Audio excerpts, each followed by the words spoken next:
in preparation for his 58th birthday, which is coming up tomorrow, 25th December, Governor Seyi Makinde of Oyo State had a media chat. This format of media chat is not something I've seen him. I've not seen him do media chats like this. This format is usually done by his former friend, Nyesom Wike. When Wike was governor, he usually does this format in Port Harcourt, and now he's FCT minister, he does it in Abuja.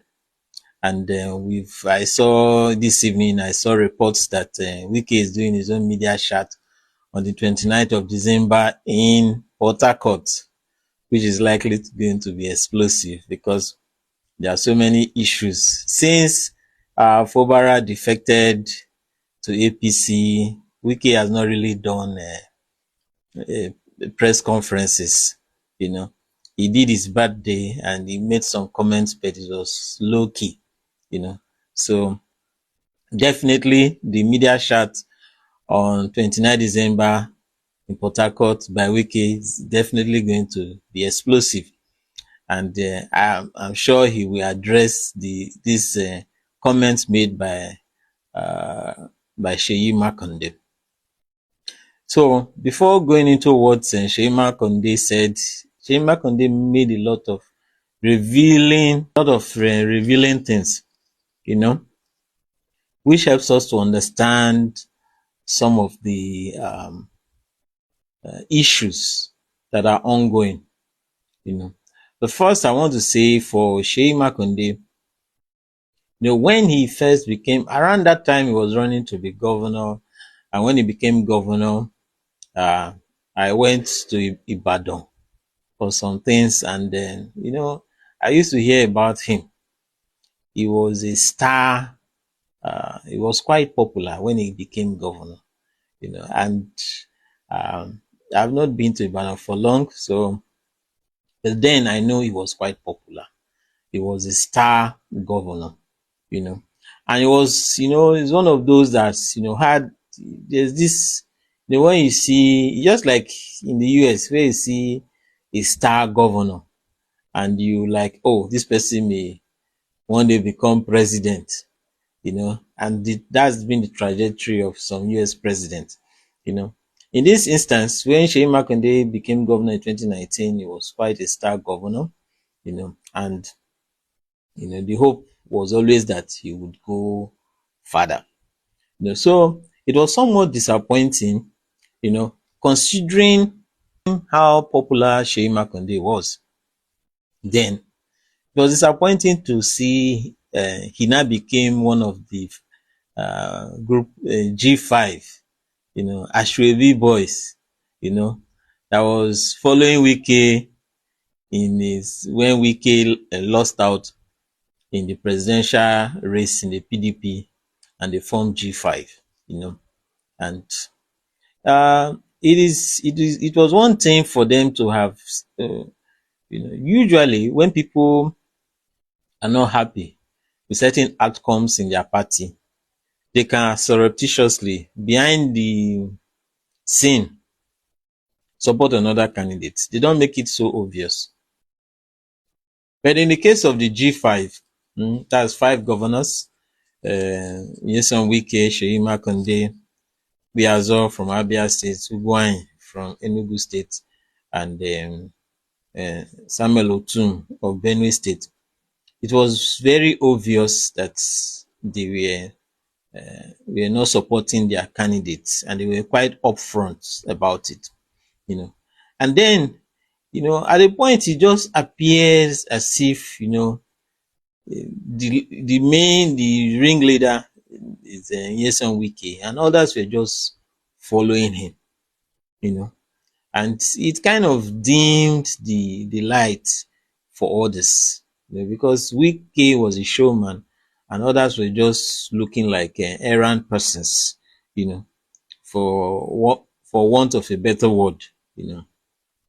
So personally, I was disappointed that for a long time, Seyi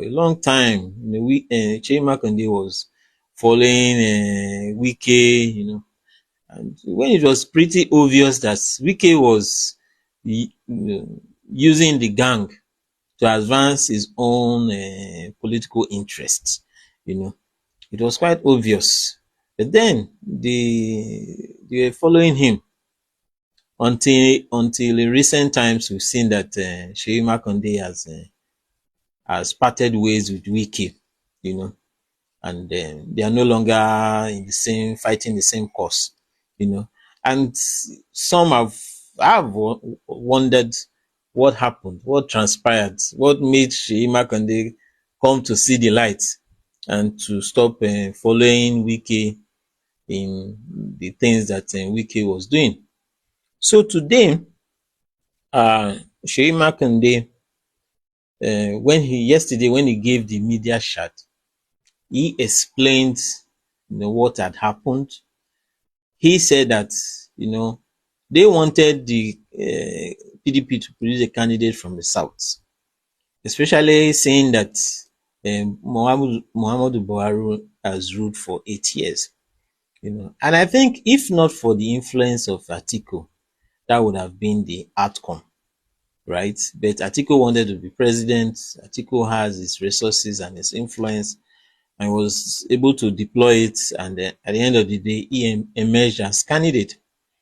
So, uh, but even at then, when, according to Seyi Makinde, when Atiku emerged as the candidate, they did not immediately decide to jump ship. What happened was that according to Governor Seyi Makinde, that at the time, when Atiku Abubakar emerged as a candidate of the PDP, the chairman of the PDP was also from the north, Yosha Ayu, and then they learned that the director general, the person that will be the director general of Atiku's campaign, was going to be um, um, former governor of Sokoto State, Tambowa, that he was going to be the director general. So Seyi Makinde and others felt that, okay, as if the key structures are being taken up in the north, what is there left for the south? So they met with Atiku, and one of the things they tried to posit was that should allow the chairmanship to rotate back to the south, and which is something they usually do. If a candidate emerges as from a region, like a candidate emerges from the south, the chairman of the party will likely be from the other region, which is the other bigger region, which is the north. So candidate from the south, chairman from the north, candidate from the north, chairman from the south. So they talked to Atiku with a view to seeing if he could agree to that. So in a week, Atiku said he will get back to them. But then at the end, Atiku did not follow through.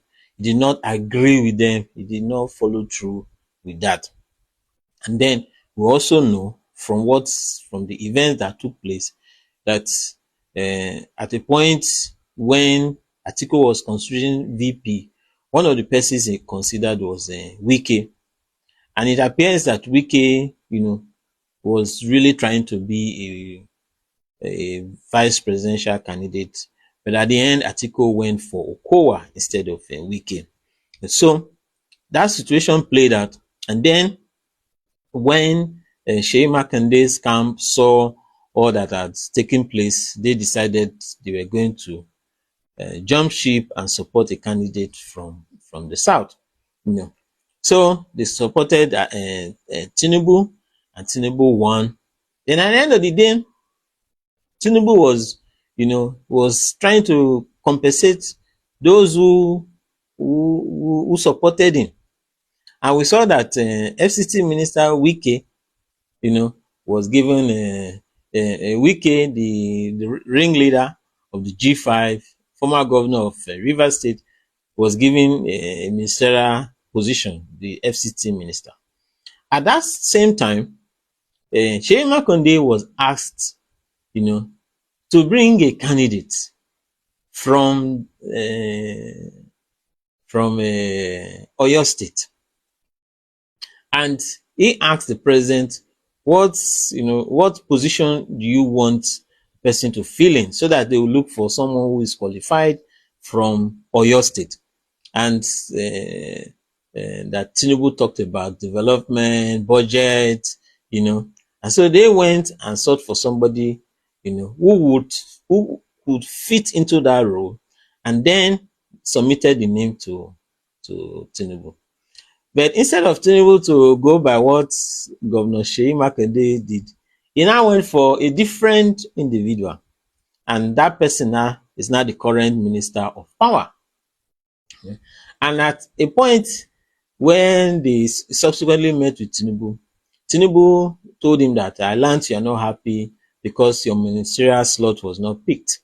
So Seyi Makinde now made it clear to him that, so since you've picked this minister of power, you should know that this person doesn't have the capacity to organize APC in Oyo State. That Tinubu now said, it is you that Tinubu said he wants Seyi Makinde to be the one to organize the APC in Oyo State.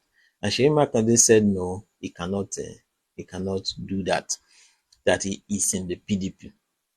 Now, as to the issue of Wike, Seyi Makinde make the point that that at the time he got this, one of his first major contract with Exxon Mobil, he got a contract up to the tune of $1 million. He had an engineering firm that was in the oil sector. He's an engineer, an entrepreneur, businessman, So at the time he did that, at the age of 29, around 1997 or so, he said at the time that Wike was just finishing law school. And Wike, after finishing law school, went to become local government chairman. From local government chairman, he started climbing, like that. So he tried to make the point he was more or less self-made. He was a self-made millionaire or billionaire, if you like, And at the time he was making his first $1 million project, that Wike was still in the infantile stage. He was just trying to get into public service. So he, by making that, and even brought, the framed copy of that contract, meaning he was prepared and he knew that the issue of Wike would come up. So he brought evidence to show that, to corroborate what he was talking about. So he now made the point that he now gave this history of, what eventually led them to not supporting Atiku, and eventually they supported Tinubu, and how all that panned out. Now, there was a time, there was a meeting, Seyi Makinde, Wike, the president, and the chief of staff, Femi Gbajamila, they were in the Aso Rock Villa. They had a meeting. And in the course of that meeting, that Wike now volunteered to President Tinubu that he was going to hold down PDP for Tinubu in 2027. Not the previous election now, the forthcoming election in 2027. Seyi Makinde said he was so shocked by it that after the meeting, when they stepped out, he now asked Wike, when did he reach that kind of agreement? So it would seem that because, the meeting had Wike and Seyi Makinde with the president and the chief of staff, it will not seem that the offer that was made by Wike was the offer from the G5, right? From the G5 gang, that they were offering to hold down PDP so that PDP will not be able to present a viable candidate, so that the president will have an easier ride in 2027. But Seyi Makinde now made it clear to Wike that he will not support that, that they never agreed on that, and he was never going to support that. And that is what since has led to them parting ways. That yes, he supported Tinubu in 2023, and he hoped that Tinubu was going to strive for national unity, national competence, and all that. But that has not panned out, you know. And he mentioned that people make mistakes, that he made a mistake with the support he gave to Tinubu in 2023, because subsequently Tinubu did not follow through on what was supposed to happen, and that is how they've had the breakup, you know, where he is no longer in the Wike's. So Seyi Makinde said that the issue on ground at hand is that Wike is hell bent on supporting Tinubu for 2027. And that is Wike's right. So Wike can choose to support whoever he wants to support. But for himself, that is not going to support Tinubu for 2027. Rather, he wants where there is a multi-party democracy, where there are other players in the field, where there is competition, and not just, one overarching one party state, and all that. So the Wike has the right to support whomever he wants to support, but he will not do that. And so in that light, he was asked by Kayode of Channels that whether he would be running for president. And he said that in terms of qualification, he's qualified and even overqualified to be president, that is now in the second term as governor, that what brought Tinubu to limelight that he was a two-term governor of Lagos State, And so, and he has been a businessman and all of that. So one of in terms of qualifications, he has qualifications, but that is not the issue at hand now. The issue, is for them to build up, and lead up to what will come up in 20 when it gets to that time, you'll see. So he has not made a decision now as to whether he was going to support, as to whether he was going to run or not. But that is not the issue on ground now. Then he was asked about governors that have left PDP to join to join APC, and he was saying that that people are defecting, that even though people are defecting to APC, that as hunger defected, as anger defected, that people are hungry, and the Nigerians are hungry, Nigerians are angry, and that these hungry and angry Nigerians would show, come 2027, they would show their frustration at the government, that it's likely going to turn out like the Arab Spring, where there were mass protests, and led to toppling of some governments in the Middle East, And so he said that people are defecting, but as anger and hunger defected, And as I said, he regrets his action of supporting Tinubu, because the question was asked of him, because what they did actually contributed to the problem that PDP has now. And there he said that he is human, he can make mistakes, and in that light he regrets supporting Tinubu, especially in the sense that Tinubu has not met up to what he was expected to do. So that's the situation with Seyi Makinde. I enjoyed watching the media chats with Seyi Makinde. I think that Seyi Makinde should be doing more of these media chats, because he was really quite, he sounded like somebody who knows what he's doing. He really went into detail talking about the things he has done in his administration, and talking about his relationship with the with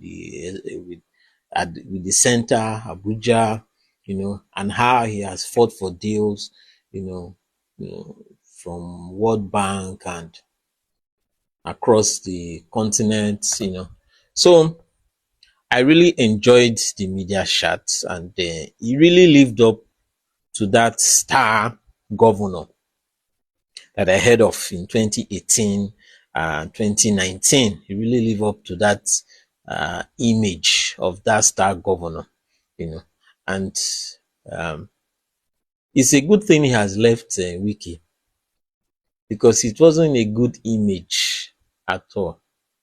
It wasn't a good image. And it's a good thing he has seen the light. He has left Wiki, you know. As to whether it's too late, too little, too late for the PDP, that's another question, But it's a good thing he has left. And it's good to see someone, stand on principles, someone stand, it's better to stand in the minority, than to just stand in majority and just being doing following other people, So I'm glad to see, um, um, you know, to see and hear from him. Should be doing more media chats, and I really admire the way, apart from this media chat, the way himself and Bala Mohammed, the way they went to that PDP secretariat after their convention and were able to go in spite of the fact that Senator Anyanwu and his group were trying to hold down the secretariat, the way they were able to hold their ground in spite of tear gas and all of that, it shows courage, shows boldness, and they've really done a lot. The Seyi Makinde have done a lot. The governor of Bauchi State and the chairman of the PDP governors has really done a lot. That's Bala Mohammed. There was a time there were rumors, and Bala Mohammed was asked. Bala Mohammed was asked about rumors of um,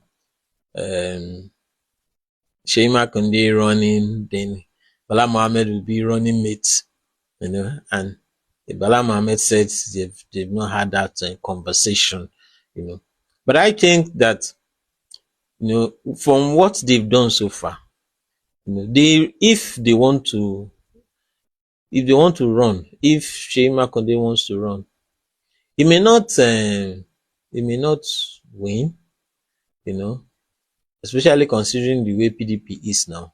He may not win, but if you talk of people that deserve to be on the ticket of PDP, Seyi Makinde and Bala Mohammed deserves it, because they have stood with PDP.